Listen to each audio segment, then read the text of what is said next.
to Rougue Traders, or Rough Traders, as we're calling it tonight. I'm Matt Allwright, and this is Dan. Hello. So Dan, are you going to take the money or open the box? Open the box. Away you go. Hello. You see this? Oh yeah, this is Lemmy, the Chihuahua. Because tonight we're going to find out what happens if you buy your dog from someone that doesn't give a monkeys. It's not good. Not like this little fella. Oh, very sweet and very licky too.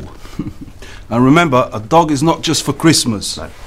With this little hat and this bow tie, you can look really cute for Easter too. Yeah, mate. Good consumer message.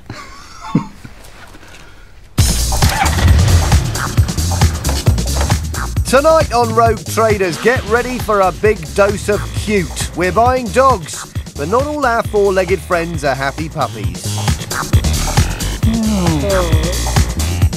We get roughed up by an angry puppy trader. Stand over there. Sold. I don't have to. Stand over there. There's no need to get violent with me. Stand over there.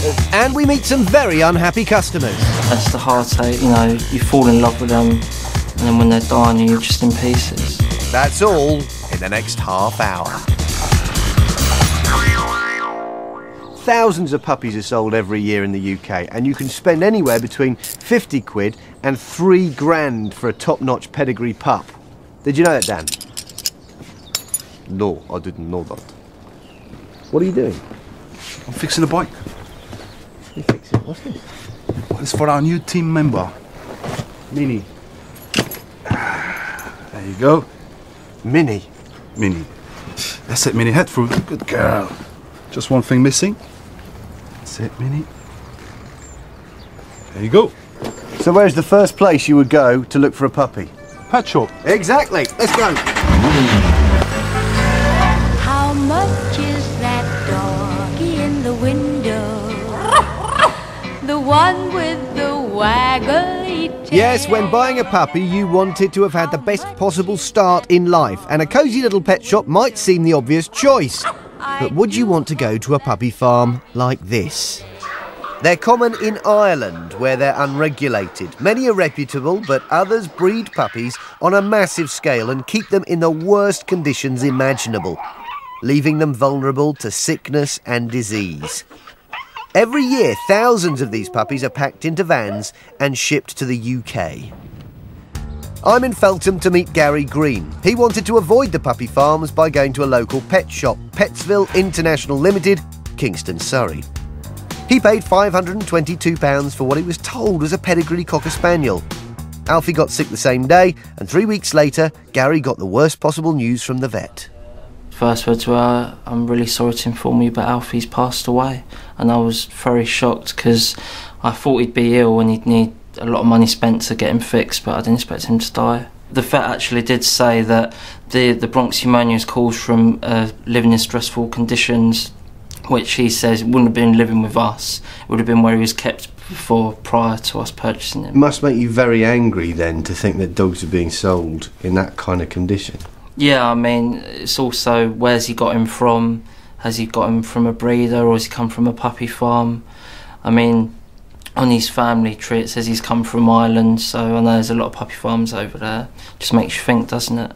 Alfie's paperwork does show that he was from Ireland, but Gary has no way of knowing where his puppy became infected. Including vet's fees, Gary had spent a total of £1,700 on Alfie. Petsville eventually refunded him £1,200, but it still left him £500 out of pocket. I mean, there is the money side to this, obviously. I mean, is that the most important? No, it's the heartache, you know, you fall in love with them, and then when they're dying, you're just in pieces.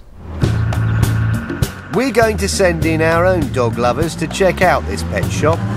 Ali and Mo are rigged with secret cameras. They're off to buy a puppy from Petsville International Limited in Kingston.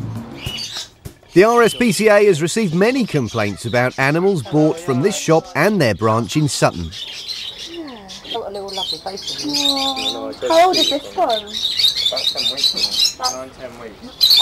And This is a girl, is it? This one is a bit today, isn't it, I guess. Oh, you are very cute too. Yeah, thank you very much. The back of the shop is floor-to-ceiling cages holding lots of cute puppies. Petsville will only say they're from various breeders, and we've no way of knowing what conditions they've been kept in before they got here. Ali's fallen for a pedigree blue roan cocker spaniel. The paperwork should tell us where she's been bred. Now, Dansky, if we are buying a dog, we need to remember what? What do you mean? Well, you have to get a vaccination record for a start, yeah? And a certificate. Okay. What kind of certificate? A pedigree certificate, if it's a pedigree puppy, like lovely Minnie here, yeah? It's like a family tree. All the dogs in my village use the same tree. It stinks. She's not laughing. Minnie's paperwork is full of information which helps verify her pedigree. She has a unique registration number. Her family tree has the contact details of her breeder, and it even has the registration numbers of her parents. We should be getting some paperwork for our new puppy. He's going to stop and get the pedigree, so if you're still here when he gets here, then When is he likely to The RSPCA says the paperwork should be kept in the same place as the dog, but we had to wait 2.5 hours for the director of the company to turn up with it.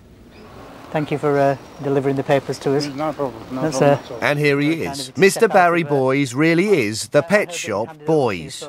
He's brought a vaccination certificate which says our pup's from Ireland, but the only details on her family tree are the names of dogs. Without any breeder's details, it's useless for tracing our pup's pedigree. Petsville tell us we can register our pup with the UK Pedigree Dogs Registration Club Limited. When we rang them, the number was dead. It turns out the company was dissolved in 2005. So, while Petsville are quids in with our £522.88, we need to get our pup to the RSPCA centre in Potters Bar for a thorough examination. I think we'll call her Leia.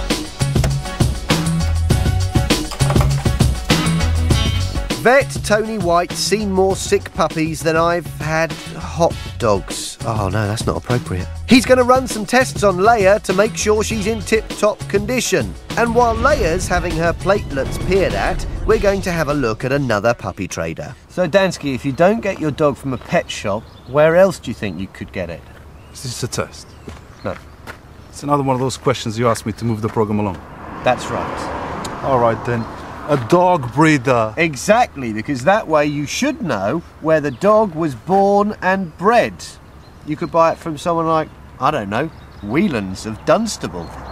Okay. Come on, let's go and meet some of his unhappy customers.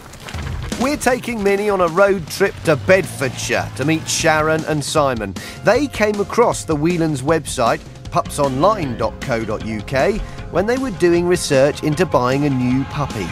They went down to the Whelans kennels and were shown a golden cocker spaniel pup. They were told she was bred on the premises. Sharon and Simon bought her for £400 and called her Cookie. OK, so you've got your lovely new doggy and you take her home. What happens then?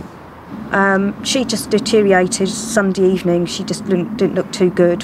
So on Monday I phoned the vets and took Cookie in Monday morning. Monday evening we did go and see Cookie, and she was just fitting in the palm of my hand. She'd lost so much weight, and we took the children with us because we were just hoping that she'd be fine, and they were just distraught. They were just crying right there and then as soon as they saw Cookie, and now I wished I hadn't taken them because, it was horrible for them to see that. Simon contacted the Whelans, who offered to exchange the puppy, but he turned down the offer, hoping that Cookie would get better. So what did the vet say then? The vet said that she was really malnourished and severely underweight for her size. She was put on a drip, and in the morning I received a phone call from the vet saying that do I mind giving them consent to putting Cookie down. The vet put Cookie to sleep because she had a severe gastrointestinal virus. Simon eventually got his £400 back from the Whelans, but it was little consolation. Because I suspect a lot of people who aren't dog owners wouldn't understand how immediate that bond is. As soon as you get your pet, they're like part of the family, aren't they? Yeah, and I would have thought someone who was breeding dogs, who was reputable, would have that in mind, but it wasn't to be.